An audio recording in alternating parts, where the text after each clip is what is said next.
राधे राधे, जय श्री कृष्णा। आज मैं आपको सावन के 16 सोमवार की व्रत कथा सुनाने जा रही हूँ। कहानी सुनाने से पहले अगर अभी तक आपने मेरे चैनल को सब्सक्राइब नहीं किया है तो कृपया मेरे चैनल को सब्सक्राइब करें, साथ में बेल जरूर प्रेस करें ताकि मेरे आगे आने वाले वीडियो की नोटिफिकेशन आपको सबसे पहले मिले।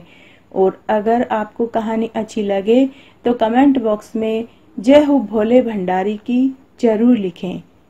धन्यवाद। कहानी इस प्रकार है।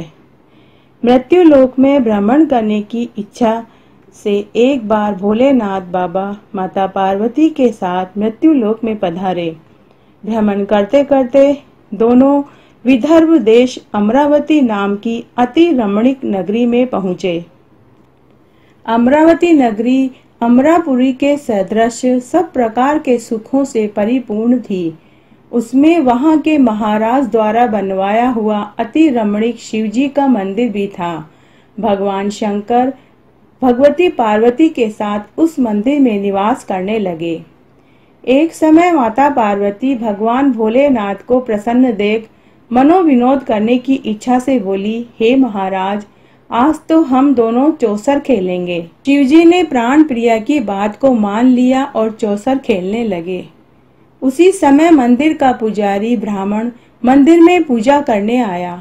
माता पार्वती ने पुजारी से प्रश्न किया, पुजारी जी बताइए, इस बाजी में हम दोनों में से किसकी जीत होगी? ब्राह्मण विचार कर शीघ्रता से बोल उठा कि महादेव जी की जीत होगी। थोड़ी देर में बाजी समाप्त हो जाती है और पार्वती जी विजयी होती हैं। पार्वती जी बहुत क्रोधित हुई और ब्राह्मण को झूठ बोलने के अपराध के कारण श्राप देने को उद्यत हुई। भोलेनाथ ने माता पार्वती को बहुत समझाया, परंतु उन्होंने ब्राह्मण को कोढ़ी होने का श्राप दे दिया। कुछ समय बाद पार्वती जी के श्रापवश पुजारी के शरीर में कोढ़ हो जाता है। वह अनेक प्रकार के दुखों से दुखी रहने लगा। पुजारी को कष्ट भोगते हुए बहुत दिन हो गए। तब एक दिन देवलोक की अप्सराएं शिव जी की पूजा करने हेतु उसी मंदिर में आई। पुजारी के कोढ़ के कष्ट को देखकर उन्हें उनके ऊपर बड़ी दया आई और रोगी होने का कारण पूछा। पुजारी ने निसंकोच सारी बात उन्हें बता दी। तब वे अप्सराएं बोली, हे पुजारी, अब तुम अधिक दुखी मत होना, भगवान शिव तुम्हारे कष्ट को दूर कर देंगे। तुम सब व्रतों में श्रेष्ठ 16 सोमवार का व्रत भक्ति भाव से किया करो। पुजारी ने अप्सरा से विनम्र भाव से 16 सोमवार व्रत की पूरी विधि पूछी। अप्सरा ने बताया कि सोमवार को भक्ति के साथ व्रत करें, स्वच्छ वस्त्र धारण करें, संध्या व उपासना के बाद आधा सेर गेहूं का आटा लेवें, उसके 3 भाग बनाएं और फिर घी, गुड़, दीप, नैवेद्य, पूंगी फल, बेल पत्र, जनेऊ, जोड़ा, चंदन, अक्षत, पुष्प के साथ प्रदोष काल में भगवान शंकर की विधि पूर्वक पूजन करें। उसके पश्चात 3 अंगों में से एक अंग शिवजी को चढ़ाएं, बाकी 2 शिवजी का प्रसाद समझकर उपस्थित जनों में बांट दें और आप भी प्रसाद ग्रहण करें। इस विधि से 16 सोमवार व्रत करें। 17वें सोमवार को पाव सेर पवित्र गेहूं के आटे की बाटी बनाएं, उसमें घी और गुड़ मिलाकर चूरमा बनाएं, भगवान भोलेनाथ को भोग लगाएं और उपस्थित जनों में बांट दें। फिर कुटुंब सहित प्रसाद को ग्रहण करें। शिव जी की कृपा से आपके सभी मनोरथ पूर्ण हो जाएंगे। ऐसा कहकर अप्सराएं वापस स्वर्ग को चली गई। ब्राह्मण ने यथाविधि 16 सोमवार व्रत किया तथा भगवान शिव की कृपा से वह रोग मुक्त होकर आनंद से रहने लगा। उसके कुछ दिन बाद शिव और पार्वती जी फिर वापस उसी मंदिर में पधारे। ब्राह्मण को निरोगी देखकर पार्वती जी ने ब्राह्मण से रोग मुक्त होने का उपाय पूछा तो ब्राह्मण ने 16 सोमवार व्रत की कथा सुनाई। पार्वती जी अति प्रसन्न होकर ब्राह्मण से व्रत की विधि पूछकर स्वयं व्रत करने को तैयार हो गई। व्रत करने के बाद उनकी मनोकामना पूर्ण हुई। उनके रूठे हुए पुत्र कार्तिकेय स्वयं माता के आज्ञाकारी हुए। कार्तिकेय को अपना यह विचार परिवर्तन का रहस्य जानने की इच्छा हुई। कार्तिकेय अपनी माता से बोले, हे माता, आपने ऐसा कौन सा उपाय किया जिससे मेरा मन आपकी ओर आकर्षित हुआ?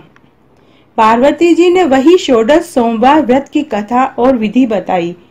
कार्तिकेय ने कहा कि इस व्रत को मैं भी करूंगा, क्योंकि मेरा बहुत पुराना एक प्रिय मित्र ब्राह्मण बहुत दुखी दिल से परदेश गया है। मेरी उससे मिलने की बहुत इच्छा है। कार्तिकेय ने इस व्रत को किया। उनका मित्र उनसे मिलने आया। मित्र ने इस आकस्मिक मिलन का भेद कार्तिकेय से पूछा तो कार्तिकेय बोले, हे मित्र, हमने तुम्हारे मिलने की इच्छा करने के लिए 16 सोमवार का व्रत किया था। अब तो ब्राह्मण मित्र को अपने विवाह की बड़ी इच्छा हुई। उसने कार्तिकेय से षोडश सोमवार के व्रत की विधि पूछी और यथाविधि उन्होंने भी व्रत किया। व्रत के प्रभाव से जब वह किसी कार्यवश विदेश गया तो वहां के राजा की लड़की का स्वयंवर रचा जा रहा था। राजा ने प्रण किया था कि जिस राजकुमार के गले में सब प्रकार श्रृंगारित हथिनी माला डालेगी, मैं उसी के साथ अपनी प्यारी पुत्री का विवाह कर दूंगा। शिवजी की कृपा से वह ब्राह्मण भी स्वयंवर देखने की इच्छा से राजसभा में एक ओर बैठ गया। नियत समय पर हथिनी आई और उसने जयमाला उस ब्राह्मण के गले में डाल दी। राजा ने अपनी प्रतिज्ञा के अनुसार बड़ी धूमधाम से अपनी कन्या का विवाह उस ब्राह्मण के साथ कर दिया। ब्राह्मण को बहुत सा धन सम्मान देकर संतुष्ट किया। ब्राह्मण सुंदर राजकन्या पाकर बहुत खुश हुआ और सुखी जीवन व्यतीत करने लगा। एक दिन राजकन्या ने अपने पति से प्रश्न किया कि हे प्राणनाथ, आपने ऐसा कौन सा पुण्य किया जिसके प्रभाव से हथिनी ने सब राजकुमारों को छोड़कर आपको वरण किया। ब्राह्मण बोला, हे प्राण प्रिय, मैंने अपने प्रिय मित्र कार्तिकेय के कथन अनुसार 16 सोमवार का व्रत किया था, जिसके प्रभाव से तुम मुझे पत्नी के रूप में मिली। व्रत की महिमा सुनकर राजकन्या को बड़ा आश्चर्य हुआ और वह भी पुत्र की कामना करने के लिए व्रत करने लगी। शिवजी की दया से उनके गर्भ में भी एक अति सुंदर, सुशील, धर्मात्मा, विद्वान पुत्र उत्पन्न हुआ। माता पिता दोनों उस देव पुत्र को पाकर अति प्रसन्न हुए और उसका लालन पालन भली प्रकार से करने लगे। जब पुत्र समझदार हुआ तो एक दिन उसने अपनी माता से प्रश्न किया, हे माँ, तुमने कौन सा व्रत किया था जिससे तुम्हारे गर्भ से मैं उत्पन्न हुआ? माता ने 16 सोमवार व्रत की कथा बताई। पुत्र ने सब तरह के मनोरथ पूर्ण करने वाले सरल व्रत को सुना तो वह भी राज्य अधिकार पाने की इच्छा से हर सोमवार को यथाविधि वह व्रत करने लगा। व्रत शुरू होने के बाद एक देश के वृद्ध राजा के दूतों ने आकर उसको राजकन्या के लिए वरण किया। राजा ने अपनी पुत्री का विवाह सर्व गुण संपन्न ब्राह्मण युवक के साथ करके बड़ा सुख प्राप्त किया। वृद्ध राजा के दिवंगत हो जाने पर इसी ब्राह्मण पुत्र को सिंहासन पर बैठा दिया गया, क्योंकि दिवंगत राजा के कोई पुत्र नहीं था। राज्य का उत्तराधिकारी होकर भी वह ब्राह्मण पुत्र 16 सोमवार का व्रत करता रहा। जब 17वां सोमवार आया तो विप्र पुत्र ने अपनी प्रियतमा से पूजन सामग्री लेकर शिव पूजा के शिवालय में चलने को कहा, परंतु उसकी पत्नी ने उसकी आज्ञा की परवाह नहीं की और दास दासियों द्वारा सब सामग्री शिवालय में भिजवा दी, परंतु वो खुद मंदिर में नहीं आई। जब राजा ने शिवजी का पूजन समाप्त किया तब आकाशवाणी हुई, हे राजा, अपनी इस रानी को राजमहल से निकाल दो, नहीं तो तेरा सर्वनाश कर देगी। आकाशवाणी सुनकर राजा को बड़ा आश्चर्य हुआ। उन्होंने अपने मंत्रियों से आकर उस आकाशवाणी के बारे में बताया। हे मंत्रियों, मुझे आज शिवजी की आकाशवाणी प्राप्त हुई कि राजा तू अपनी इस रानी को निकाल दे, नहीं तो ये तेरा सर्वनाश कर देगी। राज्य में मंत्री और सभापद सभी विस्मय और दुख में डूब गए, क्योंकि जिस कन्या के कारण राज्य मिला, राजा उसी को निकालने का जाल रच रहा है। यह कैसे हो सकेगा? राजा ने अपनी पत्नी को राजमहल से निकाल दिया। रानी दुखी हृदय से भाग्य को कोसती हुई नगर के बाहर चली गई। फटे हुए वस्त्र पहने हुए, भूख से दुखी, धीरे धीरे चलकर वह एक गांव में पहुंची। वहां एक बुढ़िया सूत काट कर बेचने जा रही थी। रानी की करुण दशा देखकर बोली, चल तू मेरा सूत बिकवा दे, मैं वृद्ध हूँ, भाव नहीं जानती हूँ। यह बात सुन रानी ने बुढ़िया के सिर से सूत की गठरी उतराकर अपने सिर पर रख ली। थोड़ी देर बाद आंधी आई और बुढ़िया का सूत पोटली सहित उड़ गया। बेचारी बुढ़िया पछताती रह गई और रानी को अपने से दूर रहने को कहा। इसके बाद रानी एक तेली के घर गई तो शिवजी के प्रकोप के कारण तेली के सब मटके उसी समय चटक कर टूट गए। तेली ने भी रानी को अपने घर से निकाल दिया। अत्यंत दुख पाती हुई रानी एक नदी के तट पर पानी पीने गई तो नदी का जल सूख गया। उसके बाद रानी वन में गई। वहां सरोवर में पानी पीने गई तो हाथ लगाते ही सरोवर का जल कीड़ामय होकर गंदा हो गया। रानी ने भाग्य पर दोषारोपण करते हुए उस जल को पीकर पेड़ की शीतल छाया में विश्राम करना चाहा, परंतु पेड़ भी सूख गया। वन, सरोवर और जल की दशा देखकर गायें चराने वाले ग्वालों ने गुसाई जी को उस स्त्री के बारे में बताया। गुसाई जी के आदेशानुसार ग्वाले रानी को पकड़कर गुसाई जी के पास लेकर आए। रानी के मुख की कांति और शरीर की शोभा देखकर गुसाई जी जान गए कि यह अवश्य कोई विधि की गति की मारी कोई कुलीन स्त्री है। पुजारी ने रानी से कहा कि पुत्री, मैं तुमको अपनी पुत्री के समान रखूंगा। तुम मेरे आश्रम में जब तक चाहो रह सकती हो। मैं तुम्हें किसी प्रकार का कोई कष्ट नहीं होने दूंगा। गुसाई जी के वचन सुनकर रानी को धीरज हुआ और वह आश्रम में रहने लगी। रानी जब भोजन बनाती तो उसमें कीड़े पड़ जाते, जल भरकर लाती तो उसमें भी कीड़े पड़ जाते। रानी की दशा देखकर गुसाई जी को भी बहुत दुख हुआ। उन्होंने रानी से कहा कि बेटी, तुम्हारे ऊपर कौन से देवता का कोप है जिससे तुम्हारी ऐसी दशा है। पुजारी जी की बात सुनकर रानी ने शिवजी महाराज के पूजन के बहिष्कार की बात बताई तो पुजारी जी शिवजी महाराज की अनेक प्रकार से स्तुति करते हुए रानी से बोले कि पुत्री, तुम सब मनोरथ पूर्ण करने वाले 16 सोमवार व्रत करो। उसके प्रभाव से तुम्हारे सब कष्ट दुख दूर हो जाएंगे। गुसाई जी की बात मानकर रानी ने 16 सोमवार व्रत किए। 17वें सोमवार की विधि विधान सहित पूजन किया।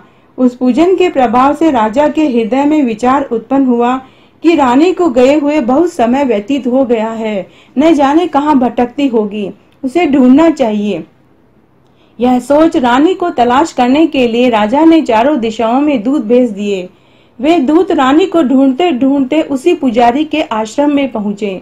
वहां रानी को पाकर पुजारी से रानी को अपने साथ ले जाने का आग्रह करने लगे, परंतु पुजारी ने मना कर दिया। दूत चुपचाप लौट आए और महाराज को रानी का पता बतला दिया।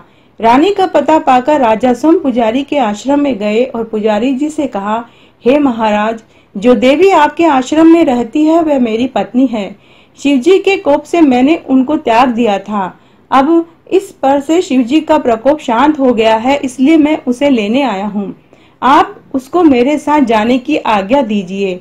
गुसाई जी ने राजा के वचन को सत्य समझकर रानी को राजा के साथ जाने की अनुमति दे दी। गुसाई जी की आज्ञा पाकर रानी प्रसन्न होकर राजा के साथ महल में आई। नगर वासियों ने नगर द्वार और नगर को तोरण और बंदरवारों से सजाया। घर घर में मंगल गीत गाए गए। पंडितों ने विविध वेद मंत्रों का उच्चारण करके अपनी राजरानी का स्वागत किया।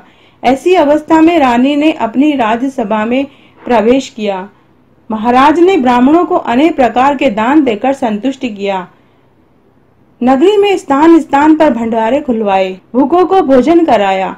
इस प्रकार से राजा शिवजी की कृपा का पात्र हो राजधानी में रानी के साथ अनेक प्रकार के सुखों को भोग कर 16 सोमवार का व्रत करने लगे। विधिवत शिव पूजन करते हुए इस लोक के सुख को भोग कर मरने के पश्चात शिवपुरी को पधारे। जो मनुष्य मनसा वाचा कर्मणा भक्ति सहित 16 सोमवार का व्रत और पूजन विधि पूर्वक करते हैं, वे इस लोक के समस्त सुखों को भोगकर अंत में शिवपुरी को प्राप्त होते हैं। आइए एक पौराणिक कथा सुनते हैं। एक बार एक वैश्य परिवार था। उसके 3 बेटे और 1 बेटी थी। 2 बेटों व बेटी का विवाह हो चुका था। छोटा बेटा अभी कुंवारा था। उनके पास थोड़ी सी खेती बाड़ी की जमीन थी जिस पर वे सभी मेहनत मजदूरी करते थे। साथ ही उनके एक परचूनी की दुकान थी। समय बीतने लगा। तब एक दिन जब छोटे बेटे के लिए एक नाई विवाह का रिश्ता लेकर आए तो सभी को रिश्ता पसंद आ गया। लड़की के माता पिता बचपन में ही गुजर गए थे। उसके मामा मामी ने ही उसे पाल पोस कर बड़ा किया था। दहेज वो ज्यादा नहीं देंगे, यह बात नाई ने वैश्य परिवार को पहले ही बता दी थी। लेकिन लड़की बड़ी ही गुणवान और सुसंस्कृत और ईमानदार और धार्मिक प्रवृत्ति की थी। छोटे बेटे ने अपने माता पिता और भाई भाभीियों से कहा कि मुझे दहेज नहीं चाहिए, मुझे यह रिश्ता मंजूर है। फिर एक दिन लगन बैठा दिया।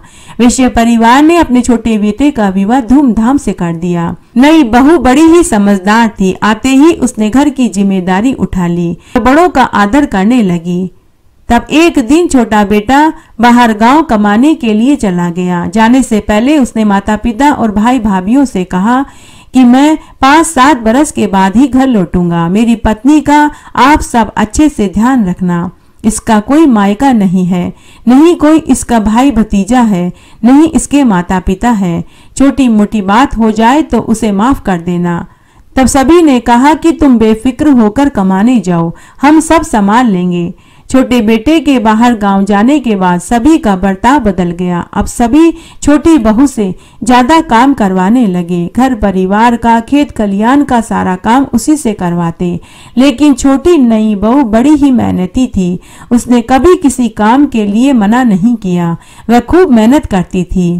तब एक बार की बात है, चातुर्मास का महीना आया तो छोटी नई बहू ने अपने सास ससुर और भाभीियों से कहा कि मैं 4 महीने तक स्नान करूंगी और व्रत करूंगी। मैं अपने मायके में भी अपने मामा मामी के साथ चातुर्मास का स्नान और व्रत करती थी। लेकिन सास ससुर और भाभीियों ने मना कर दिया कि तेरे मायके के रीति रिवाज यहाँ नहीं चलेंगे, यहाँ तो हम जो कहेंगे वही करना होगा। सास ने कहा कि बहू यहाँ कोई नया नियम नहीं लगेगा, कोई चातुर्मास का स्नान और व्रत नहीं होगा। पहले से ही जो यहाँ रीति रिवाज हैं केवल वही चलेंगे। नई बहू उदास हो गई। चातुर्मास का महीना लगा तो उसने अन्न जल नहीं खाया। जब जिठानियों को पता चला तो उन्होंने अपने सास ससुर और पतियों को बताया। तब सब ने नई बहू से कहा कि बहू खाना खा लो, यहाँ तुम्हारे रीति रिवाज नहीं चलेंगे। जब 4 दिन तक नई बहू ने भोजन नहीं खाया तो एक दिन नाराज होकर सास ससुर ने और भाभीियों ने नई बहू को घर से निकाल दिया। चातुर्मास देवता का अपमान करने से भगवान विष्णु और माता लक्ष्मी उस घर से रुष्ट हो गए। छोटी बहू के घर से निकलने के साथ ही उनके घर की रश्मि भी चली गई। अन्य देवता उनसे रुष्ट हो गए। छोटी बहू रोती बिलखती हुई पनघट पर जाकर बैठ गई। पनघट पर गांव की बहुत से औरतें आईं। उन्होंने छोटी बहू से रोने का कारण पूछा तो बहू ने पूरी बात बताई। तो कुछ औरतों ने नई बहू से कहा कि बहू जैसे तेरे सास ससुर कहते हैं वैसा ही कर ले। कुछ औरतों ने नई बहू का साथ दिया तो कुछ ने नहीं दिया। इस तरह सभी औरतें समझा बुझा कर पनघट से पानी लेकर अपने अपने घर चली गई। सुबह से दोपहर और दोपहर से शाम हो गई। नई बहू वहीं बैठकर रोती रही। तभी वहां गांव का खुमार दंपति आए। उन्होंने बहू से रोने का कारण पूछा। नई बहू ने उन्हें भी पूरी बात बताई। खुमारन बोली कि बेटा अब तुम क्या करोगी, रात्रि होने वाली है। नई बहू बोली कि माँ मैं क्या करूं, मुझे कुछ नहीं सूझता। मायके में मेरा कोई नहीं। मामा मामी ने जब मुझे विदा किया था तो पहले ही कह दिया था कि अब वही तुम्हारा घर है, भूल कर भी वापस इस घर में मत आना। खुमार दंपति बे औलाद थे। खुमारन ने खुमार से कहा कि सुनो जी, हमारे कोई औलाद नहीं है। आज भगवान ने मुझे एक बेटी दी है। हमारे घर में खाने पीने की कोई कमी नहीं है। अगर आप हाँ कहें तो हम इसे बेटी बनाकर घर ले चलें। खुमार ने खुशी खुशी बात मान ली। तब खुमारन नई बहू से बोली कि बेटी तुमने मुझे माँ कहा है, इस नाते मैं तुझे अपनी बेटी मान कर पूछती हूँ कि क्या तुम गरीब माता पिता के घर चलना पसंद करोगी। तो नई बहू खुमारन के आंचल से लगकर खूब रोई। इस तरह नई बहू खुमार के घर आकर रहने लगी। नई बहू ने अपने नए माता पिता के घर आकर घर की सारी जिम्मेदारी संभाल ली। घर आने के बाद अब खुमार दंपति भी नई बहू के साथ चातुर्मास का स्नान और व्रत करने लगे। नई बहू के घर में आते ही खुमार दंपति के घर में लक्ष्मी का वास हो गया। नई बहू अपने माता पिता के पास बैठकर चाक पर बहुत सुंदर सुंदर मटकी और कलश बनाने लगी। वह इतने सुंदर मटकी और कलश बनाती थी कि सभी हाथों हाथ बिक जाते थे। कुछ ही दिनों में वे बहुत अमीर हो गए।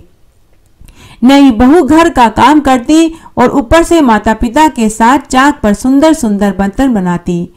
इस तरह चातुर्मास का महीना बीत गया। चातुर्मास के बाद नई बहू ने अपने माता पिता के साथ व्रत का उद्यापन किया, जिसमें उसने 5 पंडितों को भोजन खिलाया और उन्हें अन्न वस्त्र रुपया का दान दिया। इस तरह 7 साल बीत गए। 7 साल के बाद वैश्य परिवार का छोटा बेटा बहुत सा धन कमा कर के घर लौटा। घर आया तो उसे उसकी पत्नी कहीं दिखाई नहीं दी। उसने घर की माली हालत देखी जो बड़ी ही दयनीय हो रही थी। माता पिता, भाई भाभी, भतीजा भतीजी सबके कपड़े फटे हुए थे, बाल बिखरे हुए थे। तब छोटे बेटे ने अपने माता पिता, भाई और भाभीियों से ऐसी हालत क्यों हुई इसका कारण पूछा। तब वैश्य दंपति और उसके भाई भाभी बोले कि तुम्हारी पत्नी जादूगरनी थी, टोने टोटके जानती थी, यह सब उसी की वजह से हुआ है, वह घर छोड़कर चली गई है। वैश्य के बेटे ने पूछा कि वह कहाँ गई होगी, तो उसके माता पिता ने कहा कि अब तो इतने बरस हो गए हैं, कहीं मर खप गई होगी। छोटे बेटे को अपने माता पिता और भाई भाभी की बात पर विश्वास नहीं हुआ।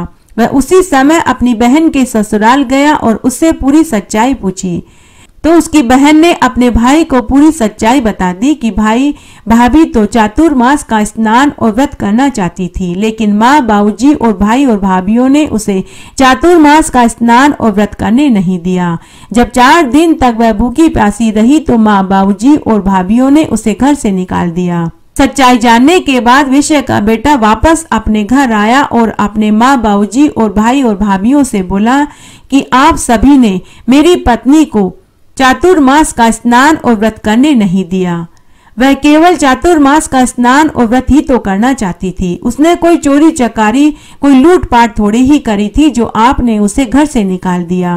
तब वह अपने माता पिता और भाई भाभी से बोला कि अब मैं इस घर में कदम तभी रखूंगा जब मुझे मेरी पत्नी मिल जाएगी। ऐसा कहकर वह घर से निकल पड़ा। दुखी होकर वह गांव के पनघट पर आकर बैठ गया। तब उसने गांव की औरतों से अपनी पत्नी के बारे में पूछा। तब गांव की औरतों ने उसे पूरी सच्चाई बताई कि बेटा, तुम्हारी पत्नी तो गांव में खुमार के घर बेटी बनकर रह रही है। उसी समय वैश्य का बेटा वापस घर आया और अपने माँ, बाबूजी और भाई और भाभीियों से बोला कि आप सब अभी मेरे साथ चलिए और मेरी पत्नी से अपनी गलती की क्षमा मांगिए। मेरी पत्नी यहीं इसी गांव में खुमार के घर बेटी बनकर रह रही है। तब सभी खुमार के घर आए। उन्होंने नई बहू से अपनी गलती की माफी मांगी। तब खुमार दंपति ने अपनी बेटी से कहा कि बेटी, हम लालची नहीं हैं। हम अगर तेरे जन्म देने वाले माता पिता होते तो भी हम यही चाहते कि तू ससुराल में सुख भोगे। तब कुमार दंपति बोले कि बेटी, हम भगवान से हर जन्म में तेरी जैसी ही बेटी मांगूंगी। फिर कुमार दंपति ने खूब सारा धन देकर अपनी बेटी को विदा कर दिया। आइए अब हम महादेव जी की आरती सुनते हैं। शीश गंग अर्धंग पार्वती सदा विराजत कैलासी, नंदी भंग नृत्य करत है गुण गावत शिव की दासी। शीतल मंद सुगंध पवन भय बैठे हैं शिव अविनाशी, करत गान गंधर्व सप्त सुर राग रागनी सब दासी। अक्षर अक्ष भैरव है डोलत गोलत है बन के वासी, कोयल शब्द सुनावत सुंदर भ्रमर करत है गुंजासी। कल्प वृक्ष अरु पारिजात कह लाग रहे हैं लक्षासी, सूर्यकांत सम पर्वत शोभित चंद्रकांत नवमी मासी। चौ ऋतु नित फलत फुलत है पुष्प चढ़त है वर्षासी, देव मुनि जन की भीड़ पड़त है निगम रहत जो नित गासी। ब्रह्मा विष्णु का ध्यान धरत है कचे शिव हमको फरमासी, रिद्ध सिद्धि के दाता शंकर सदा आनंद के सुखरासी। जिनके सुमिरन सेवा करते टूट जाए यम की फांसी, त्रिशूल धर का ध्यान निरंतर मन लगाए कर जो ध्यासी। दूर करे विपदा शिव तिनकी जन्म सफल शिव पद पासी, कैलाशी काशी के वासी अविनाशी प्रभु सुध लीजो। सेवक जान सदा चरणन को अपनो जान दरस दीजो।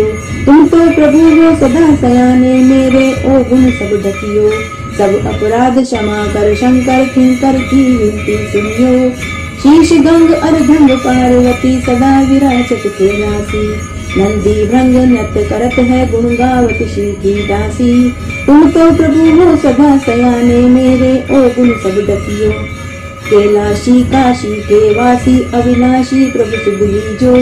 सेवक जान सदा चरणन को अपनो जान दर्श दीजो। तुम तो प्रभु हो सदा दयाने मेरे ओ गुण सब दकियो। सब अपराध क्षमा कर शंकर किंकर की विनती सुनी हो। यह व्रत सब मनोरथ को पूर्ण करने वाला है। तो अगर आपको ये कहानी अच्छी लगे तो अपने दोस्तों रिश्तेदारों में ज्यादा से ज्यादा शेयर करके पुण्य कमाएं। धन्यवाद।